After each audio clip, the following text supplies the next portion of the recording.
Before we start the talk, let's have a brief introduction of AMP.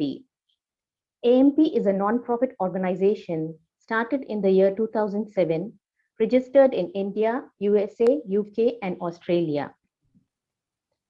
It has been serving our country in the field of education, employment, and empowerment, and has a vision to positively impact lives of 10 million people by 2030, inshallah. AMP's mission is to serve the underprivileged to benefit the society and nation as a whole. AMP's vision to be a model community which is advanced in education, socially progressing, culturally vibrant, politically influential, and economically dynamic. Achievements of AMP under the school development programs, 2,800 plus skill development lectures were delivered, connected with 800 plus schools, where 281,000 students were benefited. Employment Assistance Cell organized 360 plus job fairs and job drives, which helped in the employment of 21,000 plus candidates. 220 employability trainings were conducted and 17,000 plus degree students were benefited. Scholarships and self-employment, 800 plus higher education scholarships were sponsored, 860 plus towards orphans education. 425 plus families were benefited from this scheme. AMP's Resource Center has 660 plus career counselors and 2,500 plus students have been counseled. It also has 50 plus career guidance documents and 1,500 plus career chart distribution. Awards and partnerships, 380 plus renowned educationalists connected and awarded, 50 plus partnerships including state governments, and 100 plus partner NGOs. AMP has added another feather to its cap by introducing new digital initiatives, which includes indiazakat.com, indiamentors.com, and empowerjobs.com. Indiazakat.com is India's first Zakat crowdfunding platform where Zakat seekers and Zakat givers are unified. Its objective is to serve the needy. Indiamentors.com is a mentorship portal for students from different backgrounds to be mentored by esteemed members of the community. empowerjobs.com is a free portal to help job seekers connect with the employers. It also offers skill training programs and employability training programs. AMP's reach, it has more than 140 plus active chapters in 26 states in 16 countries with 6,000 plus active members. It also has an online presence of 125,000 plus members and professionals connected on various social media platforms. To join AMP, visit www.org/joinamp. We also have a YouTube channel where you can find these videos and also our upcoming videos. Please subscribe to our YouTube channel. And if you have any questions, please drop it in the chat box. We will have Q&A at the end of this session. Now, I would like to introduce our speaker for today, Mr. Fahim Ahmed Abdul Bari Momin, lecturer at Samadhiya Junior College, Bhiwandi, and also a career counselor. He has been doing career and vocational counseling for students, delivering lectures on careers in various institutions across Maharashtra and beyond. He has been writing educational and informative articles in various dailies such as Inqilab, Urdu Times, Sahara, Salar, Lazawal, Kashmir Uzma, and Dawat Weekly. We are extremely honored to have you here, sir. I welcome you on behalf of our AMP team. Over to you, sir. Thank you, Jazakallah. Assalamu alaikum wa rahmatullahi wa barakatuhu. मैं सबसे पहले बहुत शुक्रगुजार हूँ AMP का, association of Muslim professionals, जिसने ये मौका दिया कि आज इस करियर गाइडेंस सेमिनार में मैं हमारे स्टूडेंट्स को करियर इन आर्ट्स या आर्ट्स से हम कौन से करियर बना सकते हैं उस पर गुफ्तगू कर सकें। बगैर किसी तमहीद के, बिला किसी ताख़ीर के, मैं शुरू करता हूँ। सबसे पहले अपने वो स्टूडेंट्स जो यहाँ पर मौजूद हैं, उनसे ये कहना चाहता हूँ कि हमारे यहाँ एक बहुत बड़ा मिसकंसेप्शन है कि अगर हम आर्ट्स से तालीम हासिल कर रहे हैं, अगर हम आर्ट्स फील्ड में हैं, तो शायद हम लोग कोई बहुत अच्छा, कोई बहुत बड़ा करियर नहीं बना सकते। तो सबसे पहले आप अपने ज़हन से ये बात निकाल दीजिए कि अगर आप ऐसा समझते हैं, तो आप गलत समझते हैं। आर्ट्स में भी पढ़ने वाले लोग बहुत आगे तक जाते हैं और मैं आपसे ये कहना चाहता हूँ कि हमारे मुल्क में जो टॉप के एडमिनिस्ट्रेटर्स होते हैं, आईएएस ऑफिसर्स होते हैं, अगर आप इनकी पूरी पढ़ाई, इनकी एजुकेशन के बारे में देखें, तो आपको ये पता चलेगा कि इनमें से बेशतर अफराद जो हैं वो, उनको जो तैयारी की जाती है, वो सारी की सारी तैयारी वो आर्ट्स फैकल्टी से ही करते हैं या आर्ट्स के बहुत सारे सब्जेक्ट्स को वो लोग पढ़ते हैं। तो हम लोग स्टार्ट कर रहे हैं यहाँ पर। सबसे पहले ये जो आपके सामने स्क्रीन नज़र आ रही है, उसमें आप देख रहे हैं कि आर्ट्स में 12th करने के बाद आप जो है वो अलग-अलग सब्जेक्ट्स में, जिसमें लैंग्वेज भी हो सकती है और दीगर अदर सब्जेक्ट भी हो सकते हैं, जिनको हम सोशल साइंसेस के सब्जेक्ट्स भी कहते हैं। तो बहुत सारी लैंग्वेजेस है, उर्दू, मराठी, हिंदी, इंग्लिश, तमिल, तेलुगु। इन सब्जेक्ट से भी जब हम आर्ट्स में बैचलर डिग्री करते हैं, तो आगे चल कर के बड़ा स्कोप है, ख़ास तौर पर टीचिंग में, ट्रांसलेशन में, एडमिनिस्ट्रेशन में। उसके अलावा अगर आप फॉरेन एम्बेसीज में या फॉरेन में काम करना चाहते हैं, तो आप जो है वो फॉरेन लैंग्वेजेस सीख सकते हैं। ये लैंग्वेजेस की स्टडी, दूसरे सब्जेक्ट की स्टडी, इन ये वैसे तो इसके लिए कोई फैकल्टी की कैद नहीं है, आप किसी भी फैकल्टी से कर सकते हैं। लेकिन आर्ट्स फैकल्टी वाले को ये बहुत एक तरीके का एक्सपीरियंस मिलता है कि वो अलग-अलग जगहों पर अलग-अलग सब्जेक्ट्स को अपने तौर पर पढ़ सकें। उसके अलावा आर्ट्स में आप बहुत सारे अलग-अलग सब्जेक्ट्स को, अगर उसमें स्पेशलाइज़ होते हैं, तो बहुत सारे अलग-अलग करियर अपना सकते हैं। फॉर एग्ज़ाम्पल आपको नज़र आ रहा है हिस्ट्री है, ज्योग्राफी है, सोशियोलॉजी है, ये सारे जो सब्जेक्ट्स हैं, इनकी बड़ी अपने आप में इम्पोर्टेंस है। इसमें हमने वो सब्जेक्ट्स का नाम मैंने नहीं लिखा है, जो बहुत कॉमन है, जो हम लोग हर जगह देखते हैं। लेकिन अगर आप इसके ऊपर गौर करें, तो देखिए आपको इसके अंदर एक सब्जेक्ट नज़र आएगा, आर्कियोलॉजी। बहुत ज़रूरत है हमारे मुल्क के अंदर आर्कियोलॉजिस्ट की। आज हमारे मुल्क का पूरा जो कल्चरल असेट है, उसको समझने के लिए, उसकी रक्षा करने के लिए, उसको सँभालने के लिए आर्कियोलॉजिस्ट की ज़रूरत है।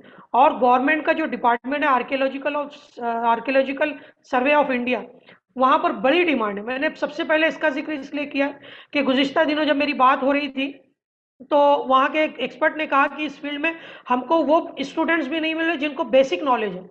तो हमारे यहाँ पर बहुत सारे म्यूजियम्स, बहुत सारी आर्कियोलॉजिकल जो साइट्स हैं, उनकी देख-रेख करने वाले जो बहुत से इंस्टीट्यूशंस हैं, वहाँ पर इसकी बहुत ज़रूरत है। इकोनॉमिक्स एक बहुत इंपॉर्टेंट सब्जेक्ट है, जो आर्ट्स के स्टूडेंट पढ़ते हैं। आपको मैं बताता चलूँ कि हमारे मुल्क के अंदर, हमारे मुल्क की जो टॉप की दिल्ली स्कूल ऑफ इकोनॉमिक्स है, वहाँ की पढ़ी हुई एक स्टूडेंट है, जो आज आईएमएफ की डायरेक्टर है, आईएमएफ की जो है फंड मतलब बहुत इंपॉर्टेंट पोस्ट पर है। उसके अलावा दीगर बहुत सारे सब्जेक्ट जो आपकी स्क्रीन पर नज़र आ रहे हैं, बहुत सारे कोर्सेज़ जिनको आप अपने तौर पर टीचिंग को ऑप्ट कर सकते हैं, लॉ है, जर्नलिज़्म है, एडवर्टाइज़िंग है, लाइब्रेरी साइंस है, इस तरीके के बहुत सारे कोर्सेज़ में आप आगे जा सकते हैं। हम उसको आगे चल के और डिटेल में देखेंगे। मैंने ख़ास तौर पर इसी जो स्लाइड है, इसके ऊपर एक नीचे ख़ास तौर पर एक कोर्स का नाम लिखा है, चूँकि मैं चाहता हूँ कि पहले उस कोर्स के बारे में आपको कुछ बता दूँ। ये है बैचलर ऑफ वोकेशन, बीवोक जिसको हम कहते हैं।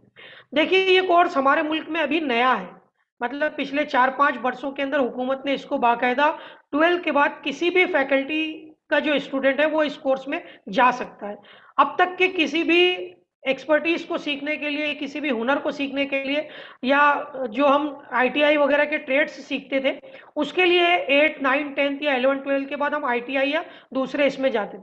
लेकिन अब यहाँ पर ये जो कोर्स है, इसकी एक बड़ी इंपॉर्टेंस ये है कि आपको एक तो ग्रेजुएशन की डिग्री मिलेगी, साथ ही साथ आप उस पर्टिकुलर फील्ड में अपनी एक्सपर्टीज को जो है वो एक्सपर्टीज हासिल कर सकते हैं। तो ये एक बहुत इंपॉर्टेंट है। बहुत सारे ये इंडस्ट्री बेस्ड कोर्स है, जिसमें बहुत सारी इंडस्ट्रीज के साथ टाई अप किया जाता है, जहां पर आपको 5 दिन प्रैक्टिकल ट्रेनिंग दी जाती है और 2 दिन वीकली जो होते हैं उसके थेरेटिकल लेक्चर्स होते हैं। ये बहुत प्रैक्टिकल बेस्ड कोर्स है। अलग अलग रियासतों में, अलग अलग जगहों पर इसमें अलग अलग फील्ड में काम किया जाता है और बहुत सारे कोर्सेस हैं जिनके अंदर ये कोर्स किया जा सकता है। मतलब इसकी बहुत सारे, हम ये कह सकते हैं, ट्रेड्स हैं। रिटेल मार्केटिंग का bachelor vocation in retail marketing, finance के अंदर कर सकते हैं आप, कंप्यूटर के अंदर भी आप कर सकते हैं, सॉफ्टवेयर में भी कर सकते हैं, और इसके अलावा दीगर भी जो बहुत सारे टेक्निकल कोर्सेज होते हैं, उन सारे टेक्निकल कोर्सेज में ये डिग्री की जा सकती है।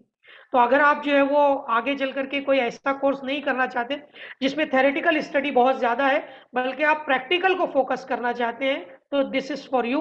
बैचलर ऑफ वोकेशन आप 12वीं के बाद नेट पर सर्च कीजिए और इस कोर्स के बारे में मालूमात लीजिए।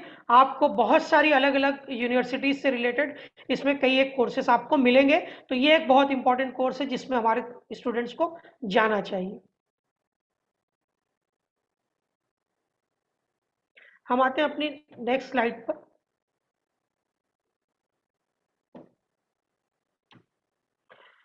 अगली स्लाइड हमारी है, मैंने इसको खास तौर पर यह किया है कि हम अपने करियर को अलग अलग फील्ड से जो है रिलेट कर सके। इसीलिए सबसे पहला जो करियर मैंने यहाँ पर चुना है कि आर्ट्स के स्टूडेंट्स के लिए अगर वो एजुकेशन या टीचिंग की लाइन में करियर बनाना चाहते हैं तो वो क्या कर सकते हैं। आप में से बहुत सारे स्टूडेंट ये जानते होंगे कि उनको अगर जो है टीचिंग में जाना है तो जस्ट आफ्टर 12th वो जो है DL8 को कोर्स कर सकते हैं, जिसको हम कहते हैं डिप्लोमा इन एलिमेंट्री एजुकेशन। पहले इस कोर्स का नाम D8 था, डिप्लोमा इन एजुकेशन था। अब इस कोर्स का नाम जो है डिप्लोमा इन एलिमेंट्री एजुकेशन है। तो 12th के बाद आप उस कोर्स की तरफ जा सकते हैं। यहाँ पर मैंने उसका जिक्र इसलिए नहीं किया है कि मैं चाहता हूँ कि जो स्टूडेंट्स टीचिंग के बारे में सोच रहे हैं वो सिर्फ 12th के बाद 2 साल के इस डिप्लोमा के बारे में क्यों सोचें, वो आगे चल करके B.Ed करें। B.Ed करने का हमारे इधर अभी 2 सिस्टम है। अभी एक सिस्टम तो नॉर्मल ये है कि अगर आपने ग्रेजुएशन किया है, आप BA, BSc और BCom है, तो आप जो है 2 साल का बैचलर इन एजुकेशन B.Ed का कोर्स कर सकते हैं। ये कोर्स रेगुलर में भी होता है और डिस्टेंस एजुकेशन में भी होता है। अगर आपके पास ऑलरेडी एक्सपीरियंस है टीचिंग का तो आप इस कोर्स को जो है वो डिस्टेंस एजुकेशन से भी कर सकते हैं। अगर आप जो है फ्रेश हैं, रेगुलर हैं, तो आप इससे रेगुलर भी कर सकते हैं। अब गवर्नमेंट ने इंटीग्रेटेड B.Ed के कोर्सेज शुरू किए हैं और आने वाली पॉलिसी में जो हमारी न्यू एजुकेशन पॉलिसी लॉन्च हो चुकी है उसमें आइंदा ये प्रोविजन किया गया है कि अब इन कोर्सेज को इंटीग्रेट कर दिया जाएगा आर्ट्स, साइंस और कॉमर्स की फैकल्टी के साथ। यानी अगर आपको टीचर बनना है तो आपको इंटीग्रेटेड 4 साल का 4 years आफ्टर 12th आपको B.Ed करना पड़ेगा। अभी भी ये कुछ यूनिवर्सिटीज के अंदर ये कोर्सेज चल रहे हैं, तो आप इनको जो है वो कर सकते हैं। तो अगर आप जो है वो स्कूल के लेवल पर टीचिंग करना चाहते हैं तो आप BSc या BA B.Ed कर सकते हैं, तो आप स्कूल के लेवल पर पढ़ा सकते हैं। अगर आप जूनियर कॉलेज के लेवल पर पढ़ाना चाहते हैं तो आपको मास्टर्स करना होगा, मास्टर्स के साथ आपको B.Ed करना होगा। अगर आप डिग्री कोर्स करना चाहते हैं तो आपको नेट सेट का एग्जाम देना होगा। अगर आप जो है वो और एजुकेशन में आगे जाना चाहते हैं तो MPhil और PhD कर सकते हैं। अब नई एजुकेशन पॉलिसी के अंदर MPhil को खत्म किया जा रहा है, तो इसलिए अगर कोई आगे बहुत इसमें रिसर्च में भी जाना चाहता है तो उसके लिए बेस्ट है कि वो PhD के बारे में सोचे। B.Ed के बाद 2 साल का जो इसका मास्टर्स होता है वो है M.Ed यानी मास्टर्स इन एजुकेशन। अगर आप किसी D.Ed कॉलेज में पढ़ाना चाहते हैं तो आपको उसके लिए M.Ed करना होगा। या इसके अलावा अगर आप एजुकेशन के अंदर आगे और भी करना चाहते हैं तो ये बहुत अच्छा है कि आप जो है B.Ed के साथ साथ M.Ed भी कर लें, अपनी क्वालिफिकेशन बढ़ाएं, अपनी टीचिंग एबिलिटी बढ़ाएं। तो ये ज़रूरी नहीं है कि हम जब किसी कोर्स को करने के बाद अगर हमको रोजगार मिल गया, अगर हमको जॉब मिल गई तो उसके बाद हम आगे कुछ सोचे ही नहीं, बल्कि हमेशा अपनी एक्सपर्टीज को, अपनी एफिशिएंसी को, अपनी सलाहियतों को बढ़ाते रहने के बारे में सोचते रहना चाहिए। तो ये भी एक बहुत पॉजिटिव एस्पेक्ट है अगर आप इस पर गौर करें कि B.Ed करने के बाद, जॉब लगने के बाद आप आगे चल के M.Ed करें। B.Ed के बाद ये 2 साल का कोर्स होता है। इसके जो इक्विवेलेंट एक कोर्स और चलता है बहुत सारी यूनिवर्सिटीज में, उसको हम कहते हैं MA in education, master of arts in education. तो ये कोर्स भी इसके बदले में M.Ed अगर आप नहीं करते तो वो भी कर सकते हैं। उसके अलावा अगर आप डिग्री कॉलेज में as a professor, assistant professor के तौर पर जाना चाहते हैं, ज्वाइन करना चाहते हैं, तो नेशनल लेवल पर एक एग्जाम होता है जिसको नेशनल टेस्टिंग एजेंसी UGC के अंडर में इस एग्जाम को कंडक्ट किया जाता है, जिसको हम नेट कहते हैं, नेशनल एलिजिबिलिटी टेस्ट। ये साल में 2 मरतबा ये एग्जाम होता है। एक मरतबा दिसंबर में होता है, दूसरी मरतबा जून में होता है।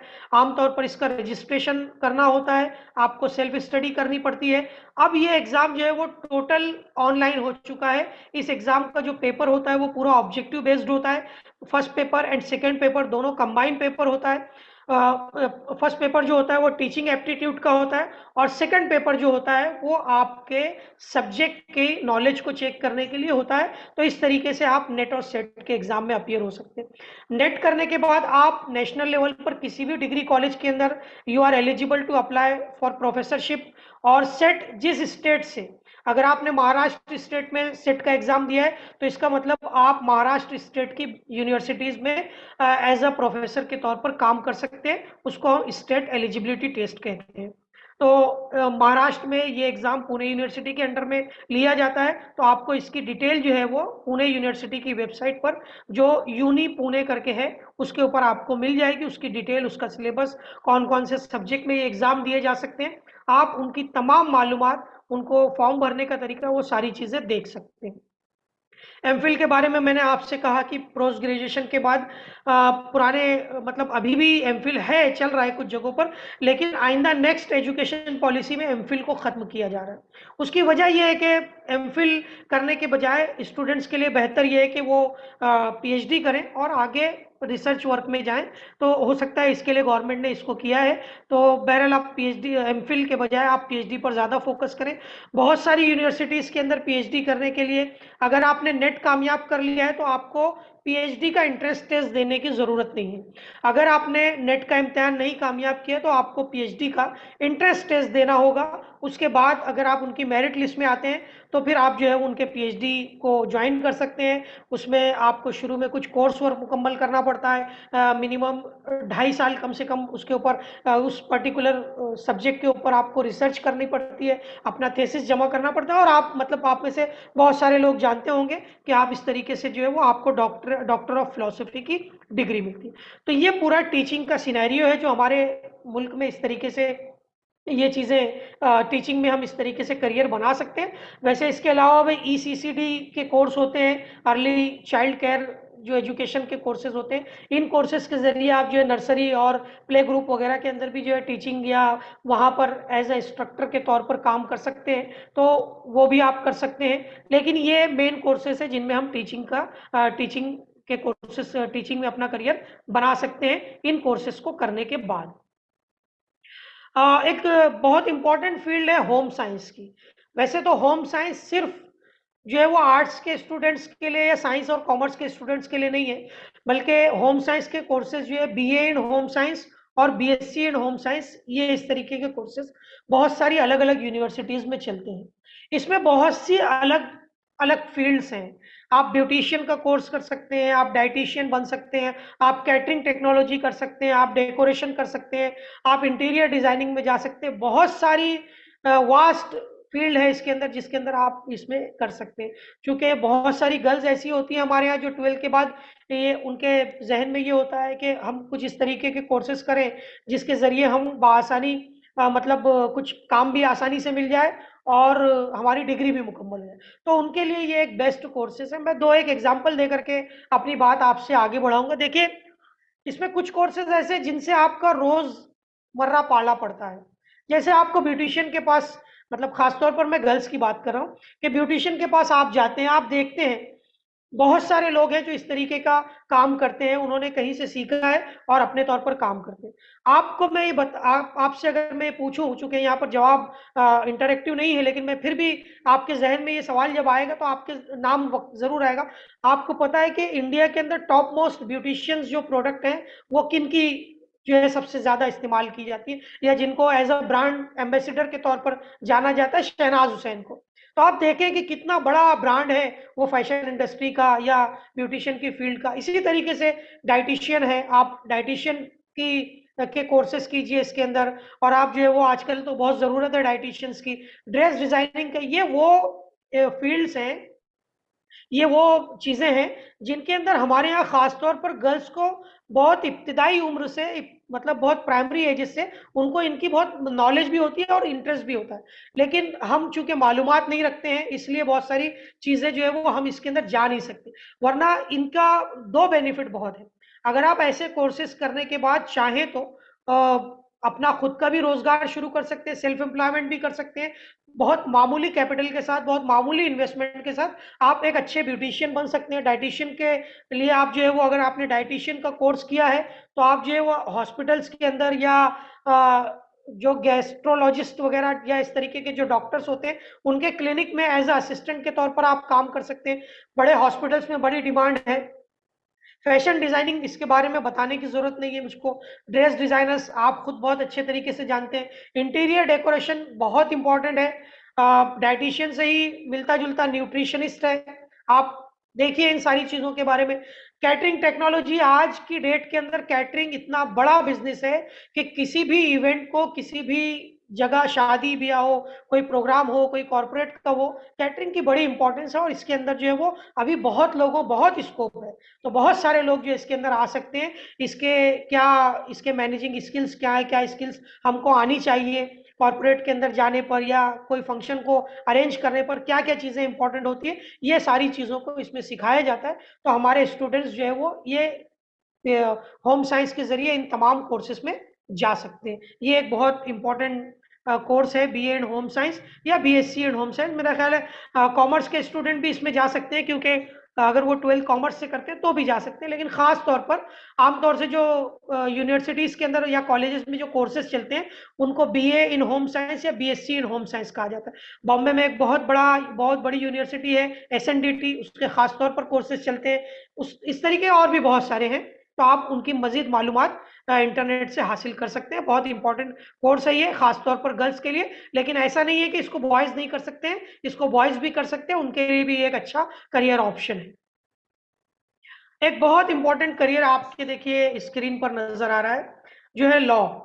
जुडिशरी में हमारा रेशो बढ़ाना, हमारा तनासुब बढ़ाना, हमारी नुमाइंदगी, हमारा रिप्रेजेंटेशन जो है जुडिशरी में कैसे बढ़ेगा, इसके लिए जो है वो बहुत इंपॉर्टेंट है लॉ की फील्ड। कानून के बारे में मालूमात हासिल करना, कानून की पढ़ाई करना, ये एक बहुत इंपॉर्टेंट फील्ड है। आमतौर पर एलएलबी का कोर्स जो होता है वो दो तरीके से, LLB bachelor of legislative law, इसको आमतौर पर 12 के बाद भी किया जाता है और ग्रेजुएशन के बाद भी किया जाता है। और इसके लिए भी कोई कैद नहीं है, फैकल्टी की कैद नहीं है।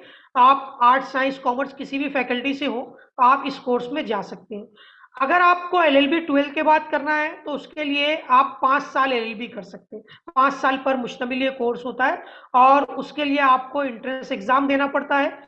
और अगर आप जो है वो ग्रेजुएशन हो चुका है या आप ग्रेजुएशन के बाद एलएलबी करना चाहते हैं, बहुत सारे हमारे समाज में ऐसे लोग हैं जो खुद से बहुत सारा काम कर रहे हैं, ऑलरेडी प्रैक्टिस कर रहे हैं, लेकिन बाद में उनको लगता है कि लॉ बहुत इंपॉर्टेंट है और हमें कानून की मालूमात होनी चाहिए, हमारा लीगल नॉलेज बढ़नी चाहिए। तो भी बहुत सारे लोग जो है वो इस कोर्स को करते हैं। कई यूनिवर्सिटीज के अंदर, कई कॉलेजेस के अंदर ये फुल टाइम कोर्सेज चलते हैं। कुछ यूनिवर्सिटीज के अंदर इसको पार्ट टाइम के तौर पर शाम की क्लासेस, मतलब बहुत सारे ऑप्शंस अवेलेबल हैं, आप इनको कर सकते हैं। तो 12वीं के बाद अगर आप 5 साल, अगर आप लॉ करना चाहते हैं तो आप 5 साल पर मुश्तमिल एलएलबी कर सकते हैं। और अगर आपने सोच लिया है कि आपको लॉ में ही करियर बनाना है, तो आपके लिए बेस्ट है कि आप जो है 12वीं के बाद ही इस कोर्स को ज्वाइन कीजिए, ताकि आपको अच्छी नॉलेज हो, अच्छा आपको एक्सपोजर मिले और आपका एक्सपीरियंस भी बढ़े, आपकी नॉलेज अच्छी हो। तो ये बहुत इंपॉर्टेंट है। अलग अलग उसके कई एक फील्ड होती है, स्पेशलाइजेशन होते हैं। आप जो है वो सिविल में, क्रिमिनल में, इनकम टैक्स में, और भी अलग अलग स्पेशलाइजेशन, आप किसी में भी उसमें जाए। इसके लिए जो दो बहुत इंपॉर्टेंट स्किल है, उनमें एक है communication skill. Actual practical world में जो है वो फिल्मों की तरह अदालत में जो जरह की जाती है वैसे नहीं होती है। वहां पर जो है बहुत ही फैक्ट्स पर और जो लीगल पॉइंट्स होते हैं उनके ऊपर अपनी बात रखनी पड़ती है। और बात रखने से पहले आपको अपनी ड्राफ्टिंग जो है वो अदालत में पेश करनी पड़ती है, कोर्ट के सामने देनी पड़ती है। तो वो ड्राफ्टिंग स्किल बहुत इंपॉर्टेंट होती है, जिसके लिए आपकी लैंग्वेज के ऊपर आपको अच्छी महारत होनी चाहिए। तो ये दो बहुत इंपॉर्टेंट स्किल्स हैं। अगर आप समझते हैं कि आपकी कम्युनिकेशन और ड्राफ्टिंग स्किल अच्छी है, आप उस पर काम कर सकते हैं, तो this is the course for you. उसके बाद इसकी मास्टर्स डिग्री है, एलएलएम। अगर आप चाहते हैं कि आप इसमें मास्टर्स करें तो एलएलबी करने के बाद मजीद 2 साल तक के आप और स्पेशलाइजेशन कर सकते हैं, जिसको हम एलएलएम कहते हैं।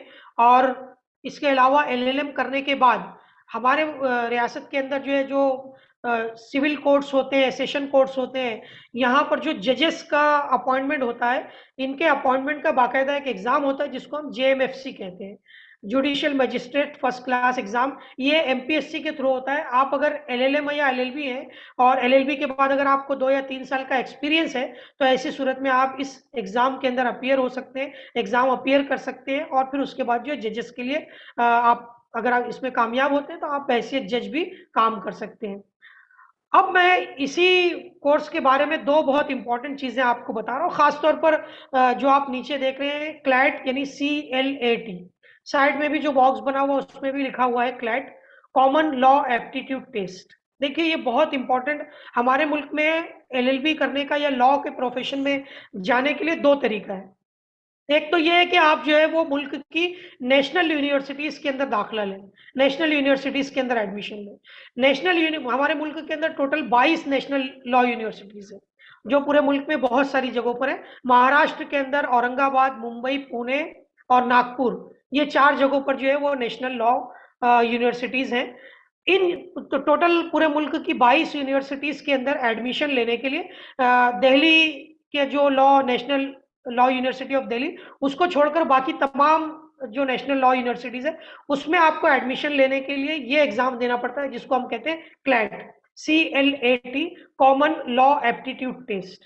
आप इस इंट्रेंस कोर्स की ही फीस तकरीबन 4,000 रुपया है शायद ओपन कैटेगरी के लिए, और ओबीसी में कुछ 500 या 1,000 रुपया कम होगा। लेकिन आप सोचिए कि इसकी इंट्रेंस की एग्जाम की ही फीस जो है वो 4,000 रुपया है, और पूरे मुल्क की 22 यूनिवर्सिटीज के अंदर हर यूनिवर्सिटी में 100, किसी में 160 इस तरीके की सीट्स हैं। यानी टोटल पूरे मुल्क से अगर ऑन एन एवरेज हम ये समझे तो 3,3500 स्टूडेंट्स को सिलेक्ट किया जाता है, और फिर उसके बाद उनको इसकी तालीम दी जाती है, उनको लॉ पढ़ाया जाता है, एलएलबी की करते हैं वो वहां से। तो इसकी इंपॉर्टेंस को आप इसी से समझ सकते हैं, और उसकी वेबसाइट दिया हुआ है, उसका एक कंजोर्शियम है जिसके जरिए जो है इनके पूरे उसको हैंडल किया जाता है, इसको इंट्रेंस टेस्ट को। इसके अलावा अगर आप जो है वो in case national law universities में नहीं जा पा रहे हैं, या वहां पर आपका एडमिशन नहीं हुआ, तो भी हमारे मुल्क की दीगर तमाम यूनिवर्सिटीज के अंदर एलएलबी के कोर्सेज चलते हैं, आप उनके अंदर एडमिशन ले सकते हैं। मैंने यहाँ पर महाराष्ट्र स्टेट की जो लॉ की वेबसाइट है, जिसके जरिए हम उसका सीईटी का एग्जाम दे सकते हैं, जिसको हम MHCET कहते हैं, उसकी वेबसाइट यहाँ पर लिखी हुई है, Maharashtra common entrance test for law. अभी अगर आपने पिछले दिनों देखा होगा पेपर में, तो हमारे यहाँ इंजीनियरिंग के लिए और फार्मेसी के लिए इसका नोटिफिकेशन आ गया है, और बहुत जल्दी जो है वो MBA के लिए, बीएड के लिए और लॉ के लिए भी इसका नोटिफिकेशन आने वाला है। तो आप इस वेबसाइट के ऊपर नजर रखिए, इस वेबसाइट को ध्यान में रखिए, और इस वेबसाइट पर ही आपको उसका फॉर्म भरना होगा। पूरी डिटेल उसके अंदर दी है, ऑनलाइन फॉर्म भरना है, उसके बाद उसका एग्जाम होगा, उसको देखते रहना है आपको। फिर उसके बाद आपका कौन सी कॉलेज के अंदर आपको एडमिशन मिलता है, आपको प्रेफरेंस फॉर्म भरना होता है, कौन से कॉलेज में आपको एडमिशन मिलता है, वहां पर आपके डॉक्यूमेंट्स की चेकिंग होती है। इस तरीके से ये प्रोसेस होता है। लेकिन एक बात याद रखिए, जो भी स्टूडेंट्स लॉ करना चाहते हैं, एलएलबी करना चाहते हैं, उनके लिए एंट्रेंस एग्जाम में बैठना कंपलसरी है। अगर आपने लॉ का एंट्रेंस एग्जाम नहीं दिया, तो आपको गवर्नमेंट और प्राइवेट किसी भी कॉलेज में एडमिशन नहीं मिलेगा। अगर आपसे कोई ये कहता है कि चलिए मैं आपको एडमिशन दिलाता हूं, तो मेरा ख्याल है कि आपको उसकी इंक्वायरी करनी चाहिए। हो सकता है वो कोई फ्रॉड हो, आपके साथ धोखा हो सकता है, क्योंकि अब ये कंपलसरी है कि लॉ के लिए भले आपका मार्क्स कितना भी है, लेकिन एटलीस्ट आपको एंट्रेंस एग्जाम अपीयर करना कंपलसरी है। तो ये बहुत इंपॉर्टेंट इंस्ट्रक्शन है। देखिए, कोर्सेज की मालूमात होना इंपॉर्टेंट नहीं है, लेकिन उसके जो दीगर एस्पेक्ट्स हैं उनके ऊपर भी हमको नजर रखनी पड़ती है, उनके साथ जो नोटिफिकेशन गवर्नमेंट्स के होते हैं उनके ऊपर भी नजर रखनी पड़ती है। तो इसको भी आप जो है वो जहन में रखिए कि हमको किस तरीके से ये करना है, और किन किन चीजों के ऊपर हमको याद रखना है। तो बहुत अच्छा ये ऑप्शन है, करियर ऑप्शन, जिसमें आप लॉ में अपना करियर बना सकते हैं। तो यहाँ पर जो आपके स्क्रीन पर 2 ऑप्शंस नजर आ रहे हैं, in the field of media and journalism. Media के बारे में मैं मजीद कुछ कहने की गुंजाइश नहीं है, आप सभी तलबा बहुत अच्छी तरीके से जानते हैं कि मीडिया का क्या रोल है, और आज मेन स्ट्रीम मीडिया के अलावा भी सोशल मीडिया पर भी किस तरीके से जो है वो लोग अपने आप एक एज ए इन्फ्लुएंसर वो अपनी बात मनवा रहे हैं। तो ये एक बहुत इंपॉर्टेंट और बहुत ज़रूरत है। आज प्रिंट मीडिया में, इलेक्ट्रॉनिक मीडिया में हमें ऐसे लोगों की ज़रूरत है जो फैक्ट्स को सामने ला सके, जो हकीकी जर्नलिज्म जिसको हम कहते हैं उसके ऊपर काम कर सके। तो अगर आपके अंदर आप समझते हैं कि आपका एप्टीट्यूड है मीडिया और जर्नलिज्म का, तो ये कोर्स आपके लिए है। कई कोर्सेज के नाम अलग अलग हो सकते हैं, कुछ यूनिवर्सिटीज में, क्योंकि हर यूनिवर्सिटी अपने तौर पर जो है थोड़ा बहुत आगे पीछे ऐड करती है, लेकिन बहरहाल mass media, journalism, mass communication, ये कुछ ऐसे वर्ड्स हैं जो मीडिया के किसी भी कोर्स के ताल्लुक से, मीडिया के किसी भी करियर के ताल्लुक से उसके अंदर ये चीजें होती हैं। तो बैचलर इन मास मीडिया या mass communication, bachelor in journalism in mass communication, कुछ यूनिवर्सिटीज के अंदर इसके एंट्रेंस एग्जाम होते हैं, कुछ यूनिवर्सिटीज के अंदर आप इसमें डायरेक्ट एडमिशन ले सकते हैं। अगर आपने ऑलरेडी जो है वो ग्रेजुएशन कर लिया है, आप जो है वो फिर भी जर्नलिज्म करना चाहते हैं, आप मास्टर्स हैं, आपने मास्टर डिग्री किसी और फील्ड में की है, आप एमए है, एमएससी है, एमकॉम है, लेकिन आप मीडिया में, जर्नलिज्म में अपना करियर बनाना चाहते हैं, तो आप पीजी डिप्लोमा कोर्सेज कर सकते हैं, जिसमें जो है डीजेएमसी ये कोर्स लिखा हुआ है। बॉम्बे यूनिवर्सिटी के अंदर, दिल्ली यूनिवर्सिटी के अंदर, जामिया मिलिया इस्लामिया में, उसके अलावा एनसीपीयूएल, इस तरीके के बहुत सारे इदारे हैं जहां से ये कोर्स किया जा सकता है। और दिल्ली का एक बहुत इंपॉर्टेंट है, मैं नाम फिलहाल मेरे जहन से निकल गया, आ नहीं रहा है, अगर याद आएगा तो बताऊंगा। वहां पर भी जो है वो 4 लैंग्वेजेस के अंदर, यानी इंडिया का टॉप मोस्ट इंस्टीट्यूट माना जाता है मीडिया स्टडीज के लिए। उसके अलावा जामिया मिलिया इस्लामिया जो है वो इंडिया का बहुत टॉप मोस्ट इंस्टीट्यूट माना जाता है। तो आप जो है वो मीडिया के अंदर करियर बना सकते हैं, और बहुत ज़रूरत है हमारे लिए ऐसे स्टूडेंट्स की, ऐसे नौजवानों की जो मीडिया के अंदर अपना करियर बनाएं और कुछ खिदमत भी कर सकें। रुपया पैसा तो ठीक है, लेकिन जो है वो खिदमत का भी एक अच्छा जरिया है। और आप कहाँ कहाँ जा सकते हैं, अगर आप प्रिंट मीडिया में जाना चाहते हैं तो अखबारात से जुड़ सकते हैं, आप टेलीविजन चैनल से में जाना चाहते हैं तो ऐसी सूरत में आप जो है वो इलेक्ट्रॉनिक मीडिया से जुड़ सकते हैं। आप सोशल मीडिया के ऊपर जो है वो अल्टरनेट मीडिया के जरिए भी अपनी बातों को रख सकते हैं। आजकल बहुत सारे चैनल है, और बड़े पैमाने पर अगर आपकी बातों को लोग पसंद करते हैं तो आपको उसमें फंडिंग भी आती है, अच्छे खासे पैसे भी मिलते हैं। अगर आपने देखा होगा फेसबुक के ऊपर या यूट्यूब के ऊपर, तो the London top, the Quint, the wire और सत्यहिंदी.com, ये इस तरीके की वेबसाइट है जो कोई मेन स्ट्रीम मीडिया नहीं है, बल्कि ये कुछ मीडिया पर्सन्स का एक ग्रुप है जिन्होंने सोशल मीडिया के जरिए जो है वो बहुत बड़ा काम किया है। और आज कल बहुत आसान है, लेकिन इसमें इंपॉर्टेंट ये है कि क्या आपके पास वो रिक्वायर्ड स्किल है या नहीं है। तो उस स्किल को सीखने के लिए आपको कम से कम एक पर्टिकुलर डिग्री होनी चाहिए, या कम से कम आपके पास वैसी ट्रेनिंग होनी चाहिए ताकि आप सही मानों में जर्नलिज्म कर सके। वरना हमारे गली मोहल्लों में भी बहुत सारे लोग जर्नलिज्म कर रहे हैं, वैसा नहीं करना है हमको। हमको बाकायदा जो है वो उसको इस तरीके से करना है कि लोग उसको पसंद भी करें और हम हकीकी मानों में उसका हक भी अदा कर सके। तो ये एक बहुत इंपॉर्टेंट कोर्स है, आप इसके अंदर अपना करियर बना सकते हैं। अगली फील्ड है टूरिज्म, हॉस्पिटैलिटी, होटल मैनेजमेंट। बहुत इंपॉर्टेंट है, हालांकि कोविड के अंदर तो जो है वो सबसे ज्यादा इसी इंडस्ट्री पर हिट हुआ है, लेकिन बहरहाल जो है कि अब कोविड के बाद जैसे जैसे लोग निकलते हैं, अगर आपने खुद भी देखा होगा तो पिछले 1 साल के बाद जब कोरोना का हाल चाल थोड़ा सा नरम हुआ और केसेस कम होना शुरू हुए, तो पिकनिक स्पॉट्स जो है वो बड़े पैमाने पर एकदम फुल हो गए। तो टूरिज्म, हॉस्पिटैलिटी, होटल मैनेजमेंट, ये ऐसे कोर्सेस हैं जिनके अंदर आप करियर बना सकते हैं। इसमें टूरिज्म और हॉस्पिटैलिटी एक तरफ रख लीजिए, होटल मैनेजमेंट को आप अलग कर लीजिए।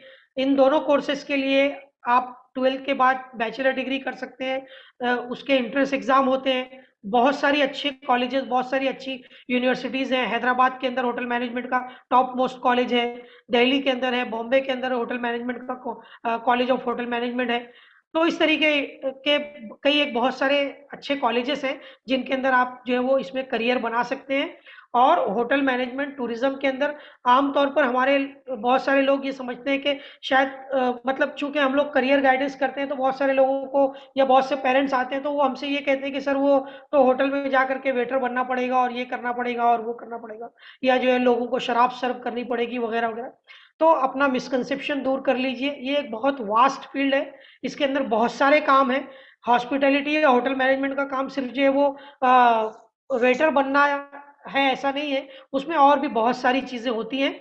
जब आप इन कोर्सेज़ के बारे में और मालूमात हासिल करेंगे, तो इसके अंदर अलग-अलग चीज़ें आपको बहुत सारी मिलेंगी, जिनके अंदर आप जो है वो काम कर सकते हैं। टूरिज़्म के अंदर आज जो है बड़े पैमाने पर जो टूर्स एंड ट्रैवल्स वाले हैं, बहुत पैसा कमा रहे हैं। अपनी खुद की जो है वो ट्रैवल इंडस्ट्री डाल के, मतलब ट्रैवल शॉप कहिए या ट्रैवल फर्म होती है उनकी, उसके ज़रिए जो है लोगों को अलग-अलग जगह पर भेजना। और चूँकि अब ये कम्युनिकेशन का दौर है, तो ये सारी चीज़ें बहुत आसान भी हो गई हैं। इनको अरेंज करना है, आपको सिर्फ़ कम्युनिकेशन करना है, सारी चीज़ों को प्रॉपर मैनर में अरेंज करना है। लेकिन इनके लिए जो रिक्वायर्ड स्किल होती है, उनको सीखने के लिए कम से कम आपको ऐसे कोर्सेज़ करना ज़रूरी है। तो उन कोर्सेज़ की मालूमात लेना आपके लिए ज़रूरी है। आप वो कोर्सेज़ की मालूमात ले सकते हैं और उसके बिना पर आप अपना एक करियर बना सकते हैं। आगे बढ़ते हैं। आपके स्क्रीन पर ये जो नज़र आ रहा है, मैंने इसको इसलिए रखा है in the field of management. आमतौर पर लोग ये समझते हैं, वैसे वो ज़्यादा करीब भी है, कि मैनेजमेंट के फील्ड में कॉमर्स के स्टूडेंट ही जा सकते हैं। लेकिन आप यकीन मानिए कि बहुत बड़े पैमाने पर बहुत सारे स्टूडेंट ऐसे हैं जो दीगर फील्ड से आते हैं और बाद में अपना करियर स्विच करके वो मैनेजमेंट स्टडीज़ में जाते हैं। तो आर्ट्स का स्टूडेंट भी जो है वो मैनेजमेंट फील्ड में अपना करियर बना सकता है। 12th के बाद आप जो है वो बीएमएस, बीबीए, बीएमएस, बीबीएस, इस तरीके के अलग-अलग यूनिवर्सिटीज़ में नाम होते हैं। मैं सिर्फ आपको यहाँ पर 2 का फ़र्क आपको बता दूँ कि ये जो कोर्स है BMS, bachelor of management studies, Mumbai university में इस कोर्स का नाम बीएमएस है।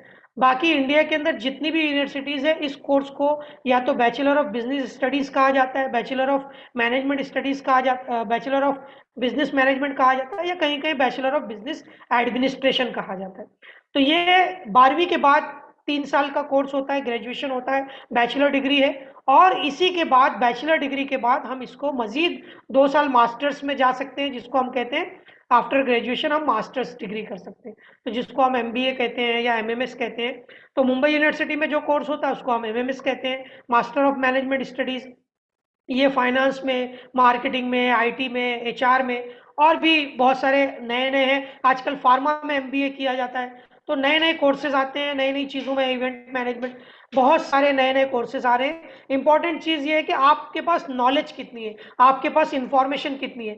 मैं यहाँ पर आपको सब इन्फॉर्मेशन नहीं दे सकता। एमपी के ज़रिए जितने भी हो उसके अंदर सब इन्फॉर्मेशन आपको मिले, ऐसा बिल्कुल भी ज़रूरी नहीं। इसीलिए आपको ये समझना है कि आपके पास बेसिक नॉलेज रहे और आप फिर जो है उसको मज़ीद नॉलेज को हासिल करने के लिए आप क्या कर सकते हैं। तो ये मैनेजमेंट का कोर्स है, ये भी बहुत इंपॉर्टेंट है। इसके ऊपर ज़हन आप अपना रखिए और फिर जिस तरीके से आप उसमें करियर बनाना चाहें, तो बहुत अच्छा एक करियर ऑप्शन है। लेकिन एक बात मैं और कहना चाहता हूँ इस ताल्लुक से, जो स्टूडेंट ख़ास तौर पर सुन रहे हैं, जो बिज़नेस मैनेजमेंट में अपना करियर बना रहे हैं, देखिए एक बहुत इंपॉर्टेंट चीज़ होती है। आज हर गली मोहल्ला ही मैं कहूँगा, क्योंकि हर छोटे-बड़े शहरों के अंदर बिज़नेस मैनेजमेंट के कॉलेजेस ओपन हैं।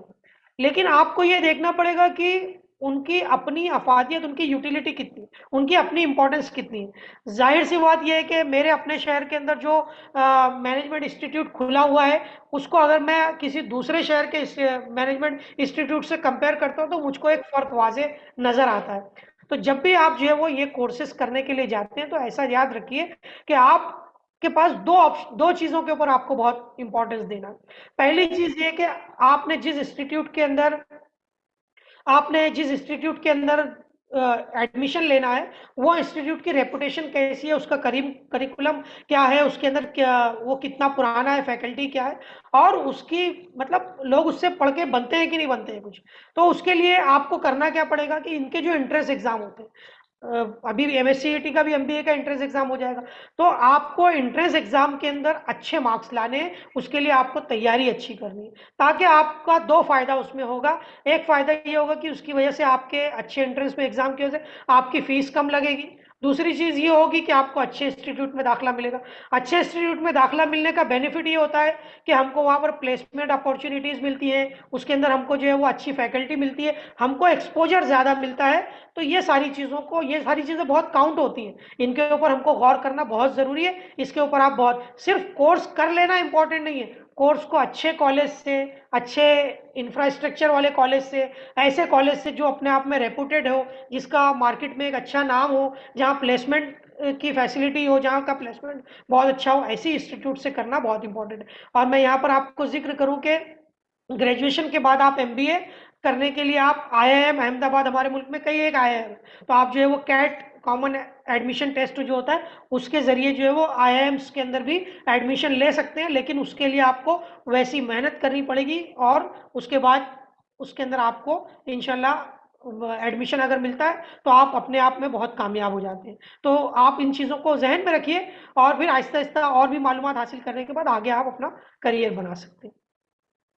जिन चीज़ों का मैंने स्टार्टिंग में जिक्र किया था, खासतौर पर कॉम्पिटिटिव एग्जाम्स, हमारे बहुत सारे स्टूडेंट्स को शायद ये भी नहीं पता है कि 11th 12th और ग्रेजुएशन के लेवल पर वो history, geography, political science, sociology, इन सब्जेक्ट्स को जो वो पढ़ते हैं, उन सब्जेक्ट्स के का ही पूरा की पूरा जो यूनियन पब्लिक सर्विसेज के जरिए जो कॉम्पिटिटिव एग्जाम होते हैं उसके अंदर उन सब्जेक्ट्स की बहुत इंपॉर्टेंस है।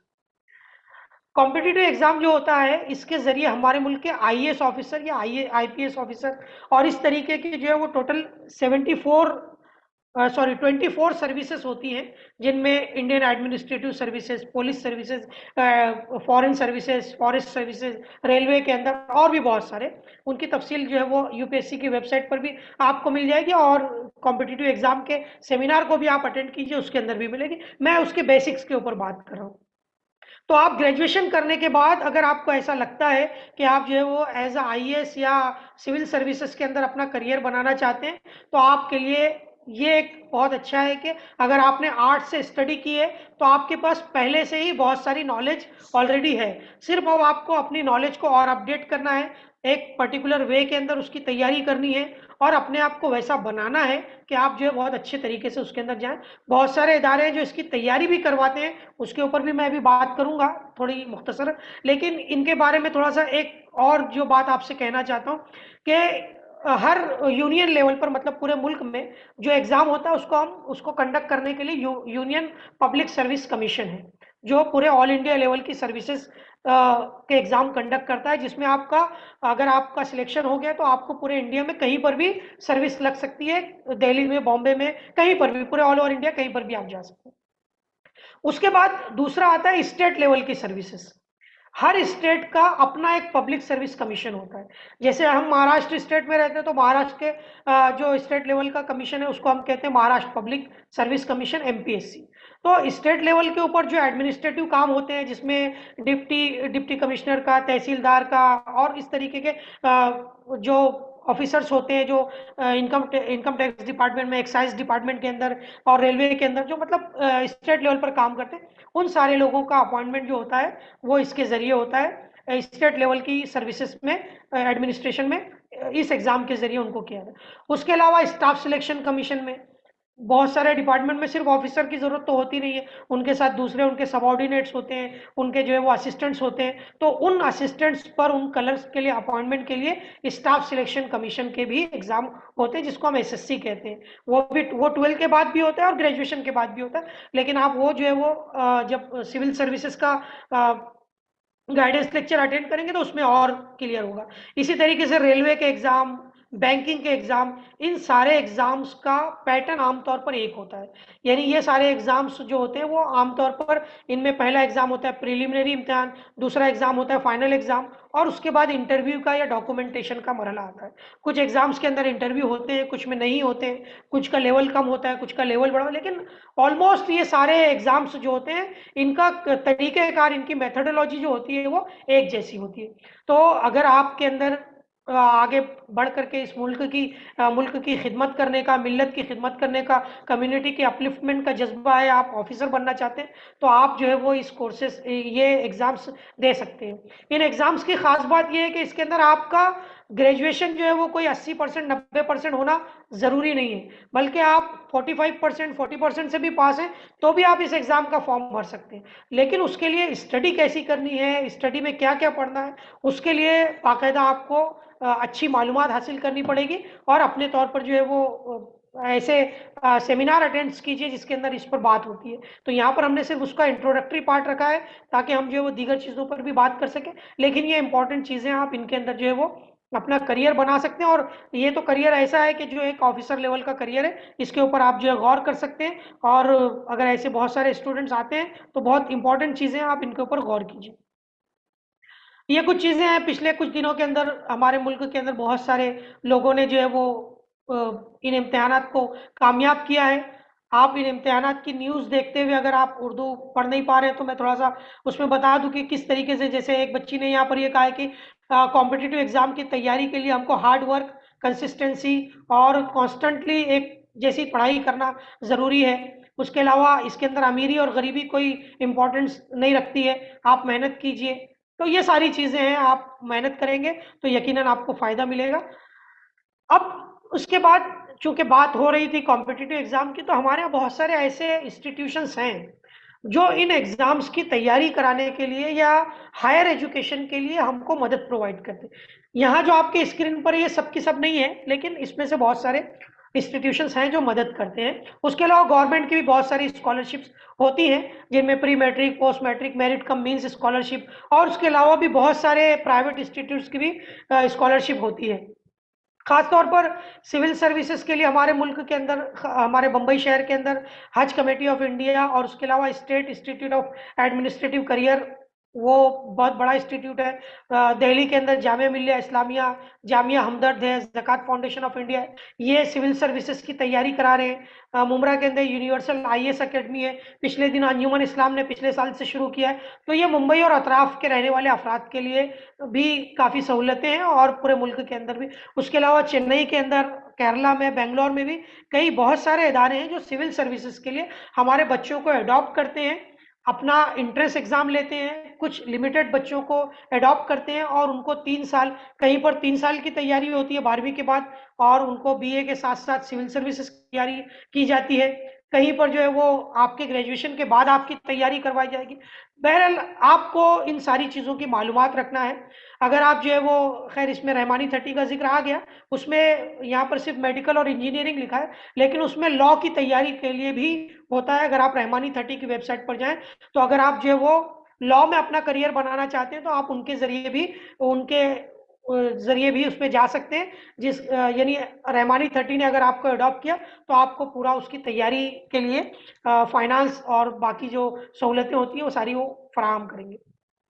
इसी तरीके से मौलाना आज़ाद नेशनल उर्दू यूनिवर्सिटी का नाम है, आजम कैंपस है। खुद एसोसिएशन ऑफ मुस्लिम प्रोफेशनल्स, ये हायर और टेक्निकल और प्रोफेशनल एजुकेशन के लिए एएमपी की तरफ से जो है बहुत सारे हमारे तलबा को करोड़ों रुपए जो है दिए जाते हैं एज ए स्कॉलरशिप के तौर पर कुछ कोर्सेज के अंदर।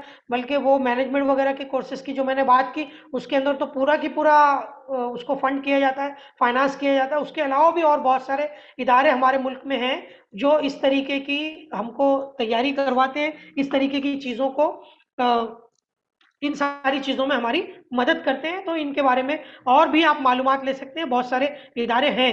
ये मैंने कुछ इदारों के बारे में यहाँ पर आपको बताया। एक आखिरी में, ये जो आखिरी स्लाइड है उसमें मैं सिर्फ आपसे 2 बातें कहना चाहता हूँ। ख़ासतौर पर यहाँ पर मैंने डिस्टेंस एजुकेशन का जिक्र इसलिए किया है कि हमारे बहुत सारे स्टूडेंट्स ऐसे होते हैं जो 12वीं के बाद, 12th के बाद जो है वो पढ़ाई नहीं कर पाते, घर की मजबूरियों की वजह से, कोई और वजह से, कोई अच्छी जॉब उनको मिल गई तो ऐसी सूरत में वो अपनी तैयार आगे की तालीम हासिल नहीं कर पाते। लेकिन उनके लिए डिस्टेंस एजुकेशन बहुत इंपॉर्टेंट है। आप डिस्टेंस एजुकेशन के ज़रिए अपनी जो है वो क्वालिफिकेशन बढ़ा सकते हैं, और क्वालिफिकेशन बढ़ाने का फ़ायदा हमने खुद एक्सपीरियंस देखा है। हमारे पास हम जब हमारे यहाँ सेंटर चलते हैं तो हमने वहाँ देखा है कि बहुत सारे बच्चे हमारे पास से पढ़कर चले गए, वो बाद में आते हैं तो कहते हैं कि सर मैं फला कंपनी में काम कर रहा हूँ, लेकिन मेरा प्रमोशन सिर्फ इसलिए नहीं हो रहा है क्योंकि मैं ग्रेजुएट नहीं, तो मुझको ग्रेजुएशन करना है। तो ऐसे तलबा जो ऑलरेडी कर रहे हैं, उनके पास जॉब है, अच्छी तनख्वाह है, अच्छा एक्सपीरियंस हो गया है, मेहनत भी बहुत करते, सब कुछ है, लेकिन प्रमोशन के लिए उनके पास हर्डल है कि उनके पास जो है वो डिग्री नहीं है, उनके पास ग्रेजुएशन नहीं है। तो ऐसी सूरत में डिस्टेंस एजुकेशन के बहुत सारे इंस्टीट्यूट है, Indira Gandhi national open university, Yashwantrao Chavan Maharashtra open university, SNDT university, और बहुत सारे। हर स्टेट के अंदर तकरीबन पूरे मुल्क के अंदर 700 से भी ज्यादा ऐसी यूनिवर्सिटीज हैं जो डिस्टेंस एजुकेशन के जरिए अलग अलग कोर्सेज चलाती है। वो सारे कोर्सेज को आपको, अगर आप इन केस उनको रेगुलर नहीं पढ़ सकते तो आप ऐसी सूरत में उनको डिस्टेंस एजुकेशन के जरिए भी हासिल कर सकते हैं। आखिरी बात कहना चाहता हूं मैं आप तमाम स्टूडेंट से, खासतौर पर यहाँ पर जो स्टूडेंट्स आज देख रहे हैं और कल देखेंगे, और ये बात को आप पहुंचाइए कि करियर की मालूमात तो आपको अलग अलग जगहों से मिलती रहेगी, लेकिन हमारे लिए डॉक्यूमेंटेशन बहुत इंपॉर्टेंट है। कब कौन से डॉक्यूमेंट की जरूरत पड़े हम नहीं कह सकते। हमारे पास 5-5 साल 6-6 साल के बाद बच्चे आते हैं और उनके पास स्कूल का कॉलेज का लिविंग सर्टिफिकेट ऐसी हालत में होता है कि अल्लाह की पनाह। तो ये सारे जो डॉक्यूमेंट्स होते हैं इन डॉक्यूमेंट्स को बहुत संभाल के रखिए। आपके करियर के अंदर जो डॉक्यूमेंट्स बनाने के लिए इंपॉर्टेंस रखते हैं उनमें आपके कॉलेज का लिविंग सर्टिफिकेट है, अगर आप आइंदा तालीम हासिल कर रहे हैं तो ट्रांसफर सर्टिफिकेट अब मिलता नहीं है, उसके बदले में बोनाफाइड सर्टिफिकेट आप हासिल करके रखें। जिस क्लास में जाएं उस क्लास का एक बोनाफाइड लें, अपने फाइल के अंदर उसको रख लें।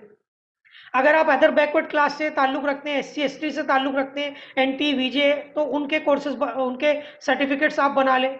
अगर आप ओपन कैटेगरी से हैं, आपकी इनकम 8 लाख रुपए से कम है, तो आप इकोनॉमिकली वीकर सेक्शन का सर्टिफिकेट बना लें। ये आपको काम आएगा। आपको पता होगा कि आप जो है वो जॉब्स के अंदर और जो है वो एजुकेशन में 10% इकोनॉमिकली वीकर सेक्शन के लिए रिजर्वेशन है, तो आप उसके जरिए जा सकते हैं। वैलिडिटी जिनकी ओबीसी एससी एसटी के सर्टिफिकेट होते हैं उनको अपना वैलिडिटी बनाना होता है, तो वैलिडिटी सर्टिफिकेट वैलिडिटी आप करवा के रखिए उसकी।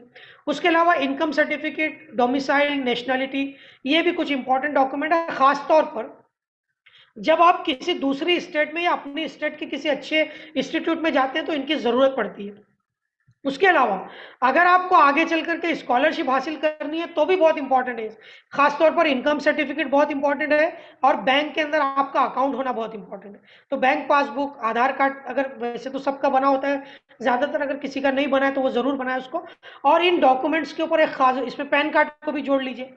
इन डॉक्यूमेंट्स के ऊपर एक खास बात को आप ध्यान रखिए कि आपका नाम जो है वो तमाम डॉक्यूमेंट्स पे एक जैसा हो, वरना बाज औकात सिर्फ स्कॉलरशिप्स की रकम इसलिए वापस चली जाती है क्योंकि बैंक के अंदर और फॉर्म के ऊपर जो आपका नाम लिखा है वो दोनों मैच नहीं कर। हमारे पास सैकड़ों केसेस हैं जिनके अंदर हम यही सब करते बैठते हैं कि ये बड़ा प्रॉब्लम है।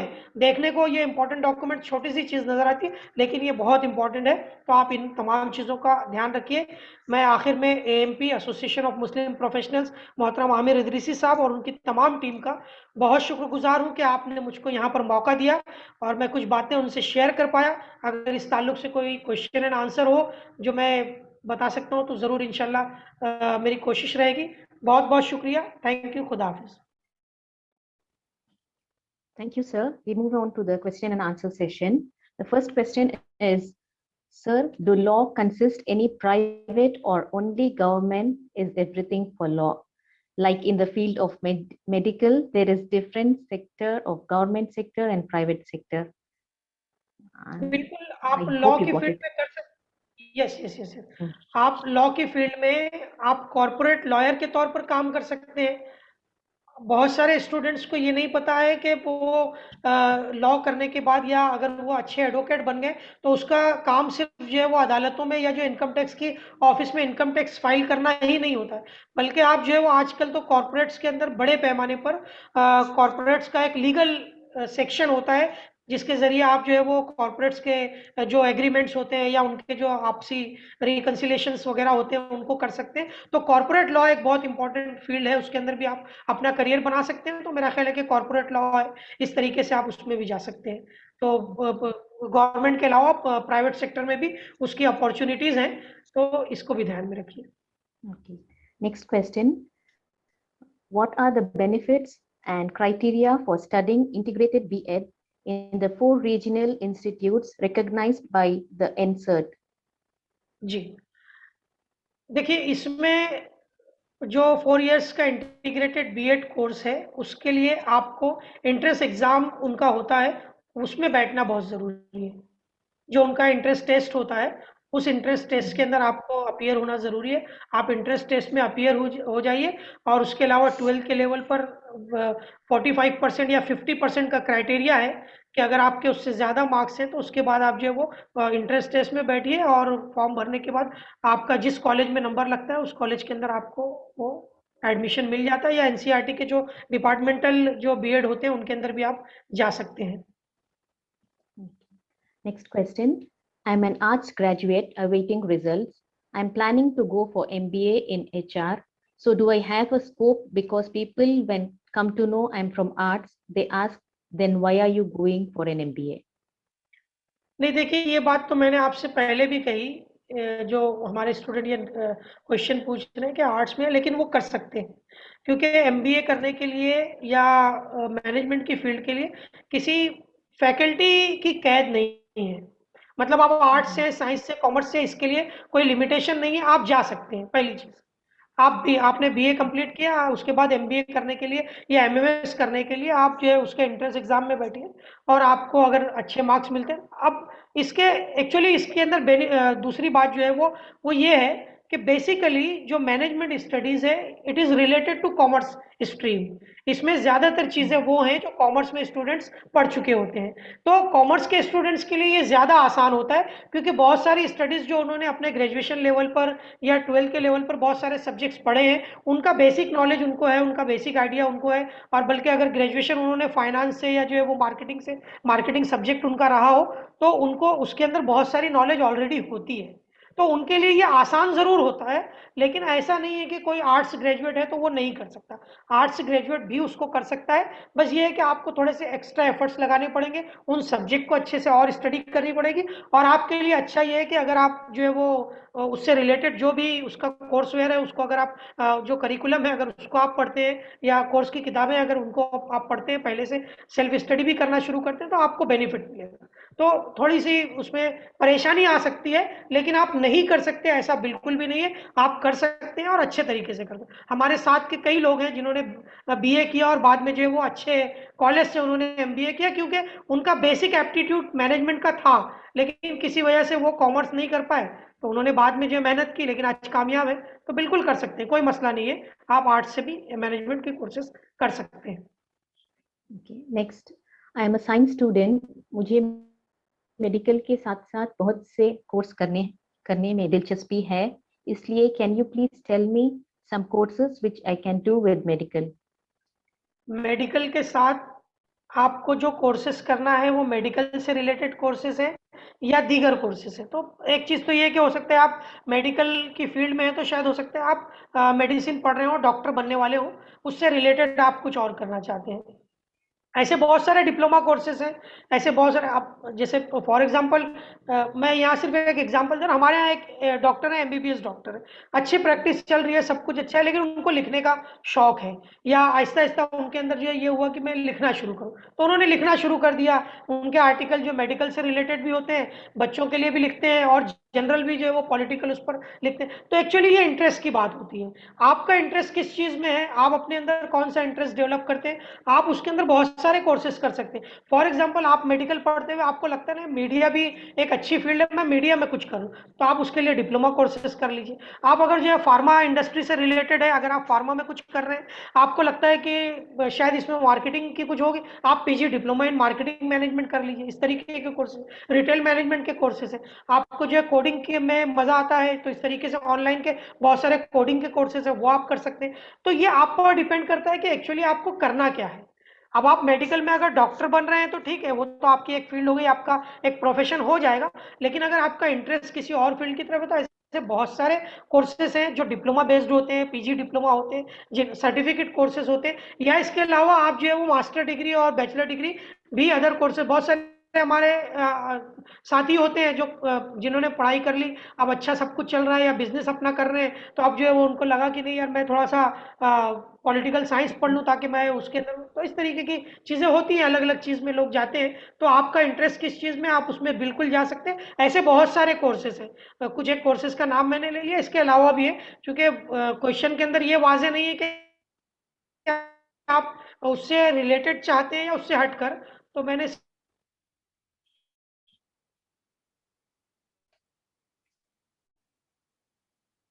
Hello,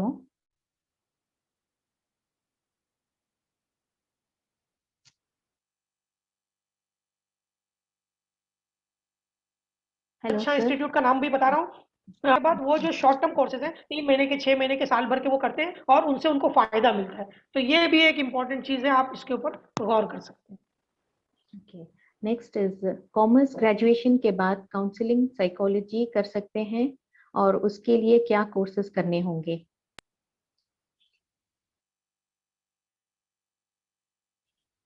Am I audible? Hello, am I audible? Yes, you are. You are audible. कहीं को speak करते हैं।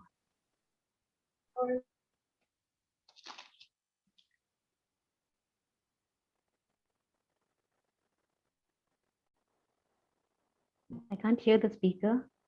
Is it only me or sir others also? Sorry, नहीं, मुझको भी आपकी आवाज नहीं आई, आपका सवाल ही अच्छा मैंने नहीं सुना। अच्छा, okay, I repeat. Commerce graduation के बाद काउंसलिंग साइकोलॉजी कर सकते हैं और उसके लिए क्या कोर्सेज करने होंगे?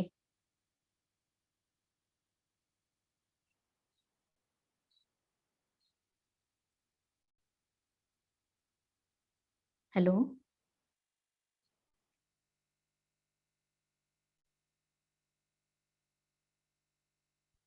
Hello hello, hello, did you get it और शैल आई रिपीट अगेन? हाँ जी, हेलो जी, बोलिए। हाँ, हेलो, कॉमर्स मेरी आवाज आ रही है ग्रेजुएशन, आपको? हाँ अभी आ रही है। कॉमर्स ग्रेजुएशन के बाद काउंसलिंग साइकोलॉजी कर सकते हैं और इसके लिए क्या कोर्सेज करने होंगे? हेलो, आवाज आ रही है मेरी आपको?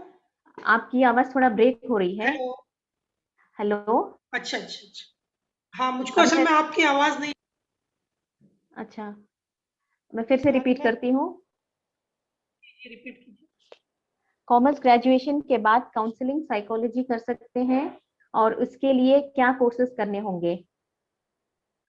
बिल्कुल कर सकते हैं आप, इसके लिए जो है वो एमए इन साइकोलॉजी कर सकते हैं, उसमें जा सकते हैं। तो आप उसमें एमए के, क्योंकि ग्रेजुएशन करने के बाद जो है वो एमए में एडमिशन लेने के, लेकिन उसमें एक हर्डल कहीं कहीं आता है, जो मैं बता दूं आपको कि साइकोलॉजी को करने के लिए बीए के लेवल पर आपका साइकोलॉजी का एक सब्जेक्ट होना ज़रूरी है, तभी आपको मास्टर्स में उसमें एडमिशन मिलता है। लेकिन बहुत सारी यूनिवर्सिटीज़ के अंदर ये सहूलत है कि अगर आपने किया है तो आप उनका फैकल्टी चेंज का एक, या फैकल्टी का एक कोर्स होता है 6 महीने का या 3 महीने का, अगर आप उसको करने के बाद लें तो आपको वो एडमिशन भी देते हैं, या उनके इंटरेस्ट की बेस पर भी आपको एडमिशन वो देते हैं, और आप इन एमए इन साइकोलॉजी कर सकते हैं, काउंसलिंग के लिए उसके अंदर कर सकते हैं, जा सकते हैं। Okay, and next question is, आवाज आ रही है मेरी? जी जी आ रही है। I am not sure if this is relevant or not, can you please tell more about Rahmani 30? Hello sir. Rahmani 30, देखिए रहमानी हाँ 30 के बारे में आ रही है आवाज जी। हाँ हाँ हाँ। रहमानी 30 जो है वो पैन इंडिया लेवल पर एक ऑर्गेनाइजेशन है, जो मौलाना वली रहमानी साहब ने शुरू किया था सुपर 30 की बेस पर। अभी पूरे इंडिया के अंदर रहमानी 30 के अलग अलग सेंटर्स चलते हैं, जहां पर 10 के बाद स्टूडेंट्स को अडॉप्ट किया जाने के लिए, और इस तरीके के 4-5 फील्ड्स के लिए स्टूडेंट्स को अडॉप्ट किया जाता है, और 30-30 के बैच की तैयारी की जाती है, और उनको 2 साल के लिए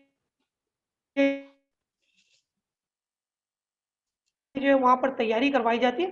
अव्वली की तैयारी करवाते हैं, अगर बच्चा मेडिकल में जाना चाहता है तो उसको नीट की तैयारी करवाते हैं, अगर चार्टर्ड अकाउंटेंसी में जाना चाहता है तो सीपीटी की तैयारी करवाते हैं, और अगर लॉ में जाना चाहता है तो उसको जो है वो लॉ के एंट्रेंस की इस तरीके की तैयारी कर। तो रहमानी 30 की वेबसाइट भी है, रहमानी मिशन.org, आपको उसके ऊपर भी और बहुत सारी मालूमात मिल जाएगी, आप उससे भी मजीद मालूमात हासिल कर सकते हैं।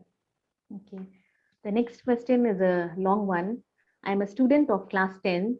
I want to take up a career in food and beverage manufacturing and retail chain, catering and event management, hospitality, hotel management, along with computers. Which stream should I opt for after 10th board? Is there any foundation course for the above mentioned qualifications? I would like to know. 1 minute. Sorry.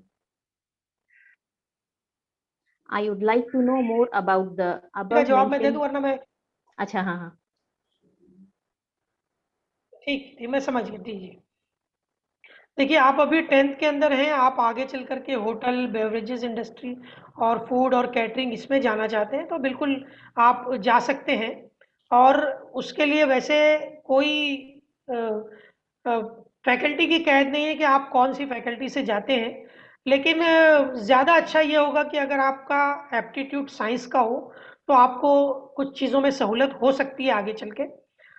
और अगर आप management में, hotel management वगैरह में जाना चाहते हैं, तो आपके लिए कॉमर्स भी अच्छा हो सकता है, लेकिन उसके लिए किसी भी फील्ड की कैद नहीं है, किसी भी फील्ड की लिमिट नहीं है। आप आर्ट्स, साइंस, कॉमर्स किसी भी फील्ड से जा सकते हैं। और होटल मैनेजमेंट के अंदर, कैटरिंग में, इवेंट मैनेजमेंट में, ये सारे चूंकि उसी से रिलेटेड है, उसके अंदर आप जो है वो टूर्स एंड ट्रैवल्स इसके अंदर जा सकते हैं। ये ध्यान रखिए कि 12 के बाद इनमें एडमिशन लेने के लिए आपको एंट्रेंस टेस्ट देना पड़ता है, एंट्रेंस एग्जाम में बैठना पड़ता है। तो ये बहुत इंपॉर्टेंट है कि आप एंट्रेंस एग्जाम में अपीयर हो, और एंट्रेंस एग्जाम में आपको इतने मार्क्स मिले या आपका परफॉर्मेंस इतना अच्छा हो कि आपको टॉप के कॉलेजेस में एडमिशन मिले। तो अगर आपको टॉप के कॉलेज में एडमिशन मिलता है, तो ऐसी सूरत में आप अच्छा करियर भी बना सकते हैं, आप बहुत कुछ सीख सकते हैं। तो ये एक बहुत इंपॉर्टेंट चीज़ है, ये ध्यान रखिए। तो उसके लिए फैकल्टी की कैद नहीं है, लेकिन ये इसको ज़हन में रखते हुए आप अपना डिसीजन लीजिए, और लोगों से भी जो है वो मशवरा आप कीजिए उसमें, कि मैं एंट्रेंस की तैयारी किस तरीके से करूं और क्या क्या करना हो। तो उसके ऊपर अभी से फोकस रखिए। और चूंकि आप अभी 10th में और आगे चल के सोच रहे हैं, तो बहुत अच्छा है। Wish you all the best जी। Okay, with this we have come to an end of the Q&A session. Thank you, sir, for sharing your knowledge and valuable time with us. It was an enlightening session. You have explained every detail of this career in a very nice way. You have also included competitive exams and documents required. बहुत अच्छी तरह से आपने सब explain किया था. Thank you very much. I'm sure the participants will have a very broad and clear understanding of this career. Our next session is on 15th June, 4 p.m. The topic is Career in Civil Services. That's it for now. Thanks for joining us. Have a great weekend. Assalamu alaikum wa rahmatullahi wa barakatuhu.